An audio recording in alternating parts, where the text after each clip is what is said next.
말씀하실 때에 열둘 중에 하나인 유다가 왔는데 대제사장들과 백성의 장로들에게서 파송된 큰 무리가 금과 뭉치를 가지고 그와 함께 하였더라. 예수를 파는 자가 그들에게 군호를 짜 가로되 내가 입맞추는 자가 그이니 그를 잡으라 하였는지라. 곧 예수께 나와 랍비여 안녕하시옵니까 하고 입을 맞추니 예수께서 가라사대 친구여 네가 무엇을 하려고 왔는지 행하라 하신대 이에 저희가 나와 예수께 손을 대어 잡는지라. 예수와 함께 있던 자 중에 하나가 손을 펴 금을 빼어 대제사장의 종을 쳐 그 귀를 떨어뜨리니 이에 예수께서 이르시되 내 금을 도로 집에 꽂으라. 금을 가지는 자는 다 금으로 망하느니라. 너는 내가 내 아버지께 구하여 지금 12영 더 되는 천사를 보내시게 할 수 없는 줄 아느냐. 내가 만일 그렇게 하면 이런 일이 있으리라 하고 한 성경이 어떻게 이루어지리요 하시더라. 그때에 예수께서 우리에게 말씀하시되 너희가 강도를 잡는 것 같이 금과 뭉치를 가지고 나를 잡으려 나왔느냐. 내가 날마다 성전에 앉아 가르치시되 너희가 나를 잡지 아니하였도다. 그러나 이렇게 된 것은 다 선지자들의 글을 이루려 함이니라 하시더라. 이에 제자들이 다 예수를 버리고 도망하니라. 이 시간 본회 회장이신 밴쿠버 한인교회의 PCS입니다. 지선묵 목사님께서 귀한 말씀을 전해 주시겠습니다.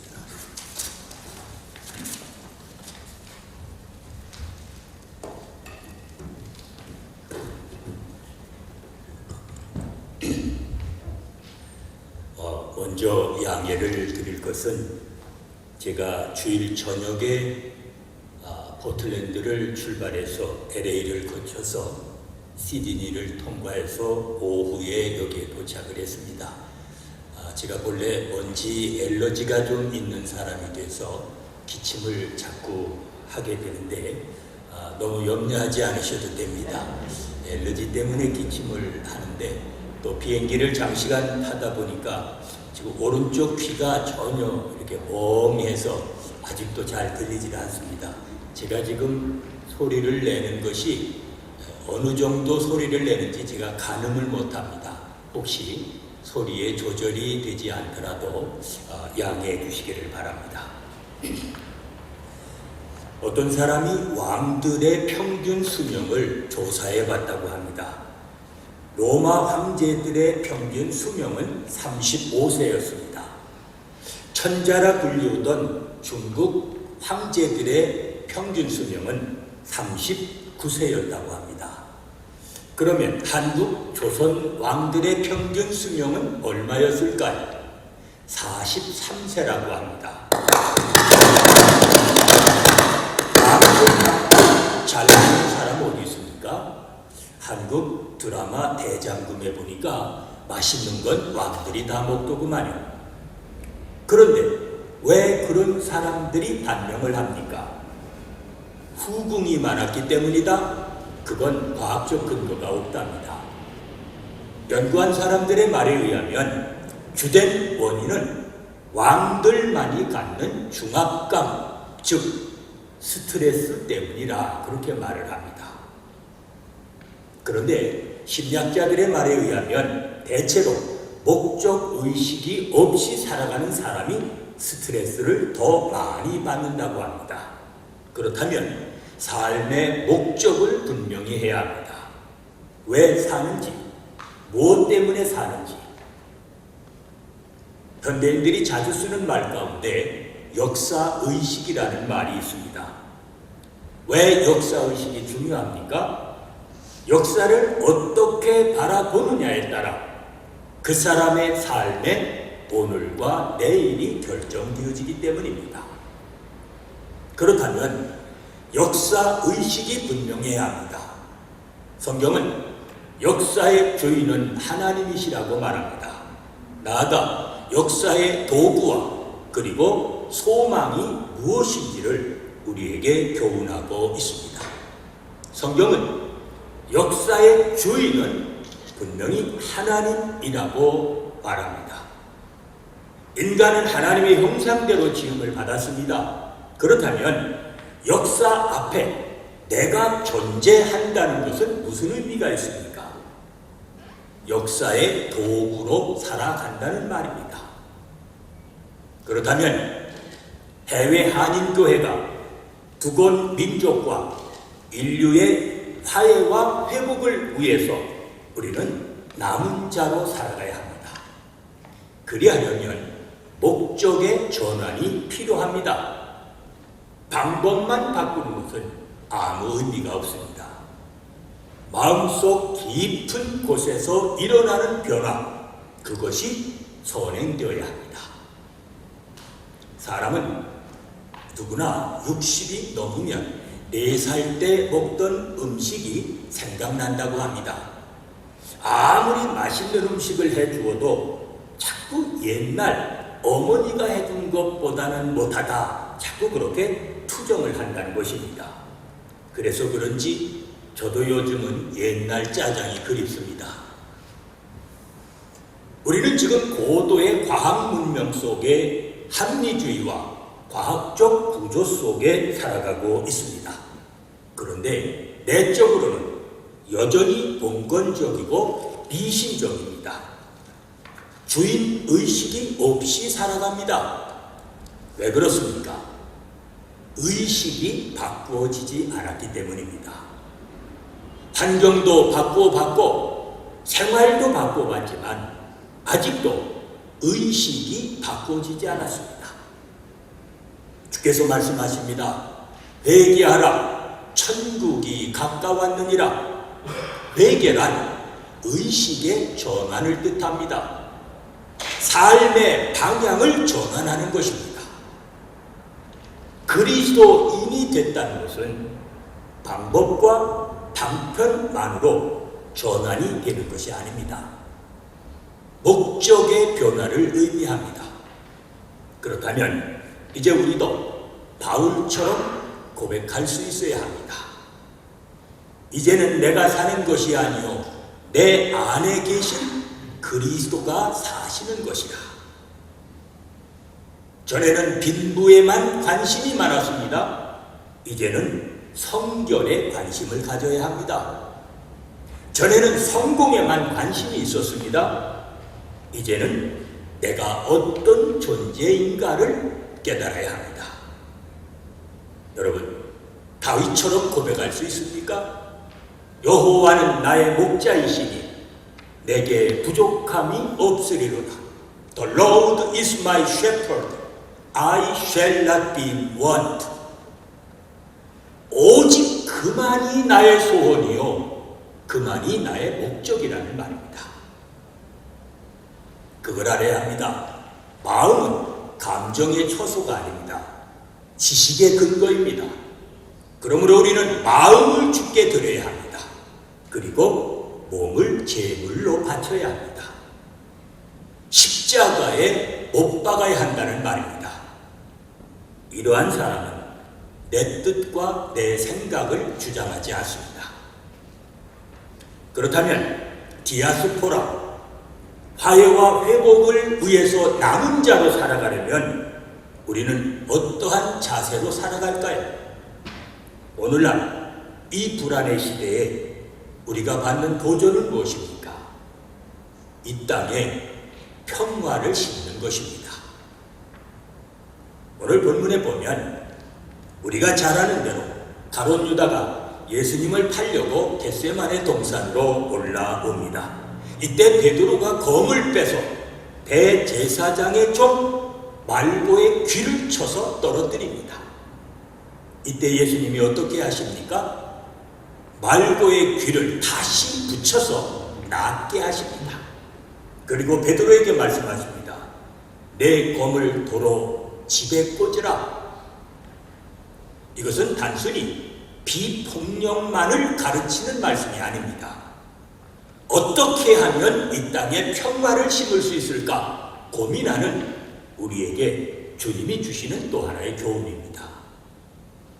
어떻게 하면 있는 처소에서 화해와 회복을 위해 평화를 심는 자로 살아갈 수 있을까요? 첫째로 인내해야 합니다. 참는 것이 평화의 길입니다. 사람이 제일 두려워하는 것이 있다면 죽음일 것입니다.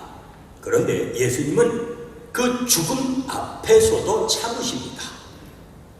베드로가 말고의 귀를 쳐서 떨어뜨리자 주께서 말씀하십니다. 이것까지 참으라. 주님이 원하시는 삶은 인내의 삶이었습니다. 그렇다면 그리스도인답게 살려면 먼저 인내해야 합니다. 주님은 십자가에서 고통을 받으시고 죽기까지 참으셨다고 했습니다. 그 십자가 때문에 우리가 평화를 얻은 것 아닙니까? 한국에 107세 된 할아버지에게 한 번은 물었답니다. 장수의 비결이 무엇입니까? 마음을 편안하게 가지면 되네. 아니 살다 보면 미운 사람도 있고 때려주고 싶은 사람도 있지. 어떻게 그걸 참고 살아오셨습니까? 그랬더니 그 할아버지가 그러더랍니다. 가만두니까니 다 죽더구만. 그 할아버지가 예수를 믿는지 안 믿는지는 모르겠습니다. 그러나 성경은 뭐라고 말합니까? 원수 갚는 것은 하나님께 있도다. 십자가 때문에 우리가 평화를 얻었다면 우리 또한 참아야 합니다. 그걸 알아야 합니다. 인내 없이는 평화가 주어지지 않습니다. 주님께서 죽음을 앞에 두고도 참으셨듯이 한번 끝까지 참아보십시오. 평화의 기적이 일어날 것입니다. 둘째로는 사랑하는 일이 평화의 길입니다. 예수님은 자기를 잡으러 온 자의 귀를 돌로 붙여서 낫게 하셨습니다. 원수를 사랑하라 하신 말씀을 친히 행하신 것입니다. 사랑은 관념이 아닙니다. 참 사랑은 상대의 유익을 구하는 것입니다. 주께서 말씀하십니다. 서로 사랑하라. 내가 너희를 사랑한 것 같이 너희도 서로 사랑하라. 그리하면 너희가 내 제자인 줄 아리라. 보세요. 주님이 먼저 우리를 사랑하셨습니다. 십자가에 달려 죽기까지 사랑하셨습니다. 왜 그렇습니까? 사랑하는 일이 평화의 길임을 아셨기 때문입니다.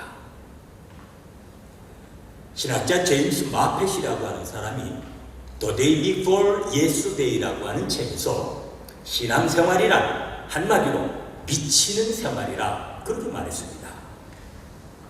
여러분, 사랑에 미쳐보신 적 있습니까? 그 가만히 보면 사랑할 때는 그다 제정신이 아닙니다. 제가 저희 집사람과 함께 산 지 이제 40년입니다.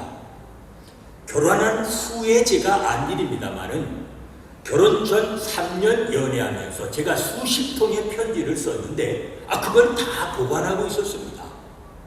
하루는 뭔가 좀 섭섭한 일이 있는지 편지를 들이대면서 아니 결혼 전에는 이렇게 말해놓고 왜 지금 그러느냐 하고 따지는 겁니다. 이거 증거가 있으니 뭐라 할 수도 없고 그러나 제가 누굽니까? 가만히 있을 수 있습니까? 그래 제가 그랬습니다. 제정신이 아닌 때 쓴 것은 무효다 그랬습니다.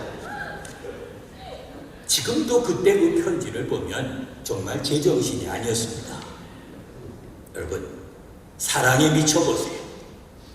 그보다 또한 행복은 없습니다.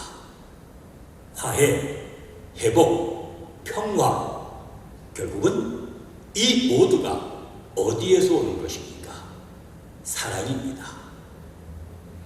한 가지 더 세 번째로 평화의 길은 하나님의 뜻에 순종하는 일입니다. 너는 내가 내 아버지께 구하여 지금 12군단 되는 천사를 보내시게 할 수 없는 줄 아느냐? 수많은 천사를 동원할 수 있다는 말입니다. 그런데 왜 십자가에 죽으십니까? 만일 내가 그렇게 하면 이런 일이 있으리라 한 성경이 어떻게 이루어지겠느냐? 십자가는 하나님의 뜻이었습니다. 주님은 이 땅에 평화를 심으시려고 하나님의 뜻에 순종하셨습니다. 오늘날 현대인을 지배하는 철학이 하나 있습니다. 힘의 철학입니다. 힘이 있는 곳에 진리가 있다고 믿는 것입니다.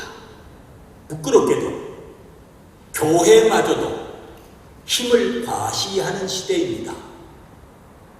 그러나 예수님을 보세요. 천사들을 불러와서 얼마든지 원수들을 멸하실 수 있었습니다. 그런데 주님은 그렇게 하지 않으셨습니다. 어떻게 하면 하나님의 뜻을 이룰 수 있을까? 하나님의 뜻에 순종하려는 마음, 오직 그 마음뿐이었습니다. 이제 결론을 맺습니다. 평화를 심는 자로 살아가기 원하십니까? 먼저 삶의 목적을 분명히 해야 합니다. 그리할 때 스트레스도 덜 받는다고 하지 않아요? 새로운 역사의식을 가지고 이 땅에 평화를 심는 자로 살아가십시오.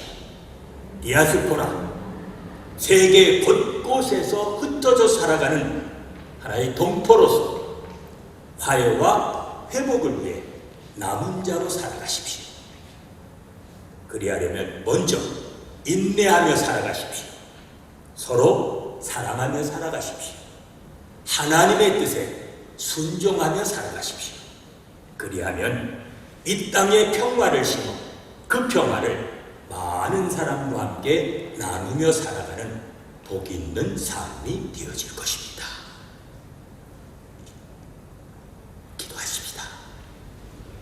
은혜로우신 아버지 하나님, 세계 곳곳에 흩어져서 살아가는 저희의 동포들이 하나님의 몸된 교회를 통해 평화를 심는 자로 살아가게 하시사 오늘까지 저희들을 인도해 주심을 감사합니다. 아버지 하나님, 저희들에게 허락하신 귀한 사명을 감당할 수 있는 능력을 베풀어 주시사 저희로 하여금 인내하며 살게 하시고 사랑하며 살게 하시고 하나님의 뜻에 순종하며 살아갈 수 있는 믿음의 자녀들이 되게 하여 주시옵소서. 예수님의 이름으로 기도하옵나이다.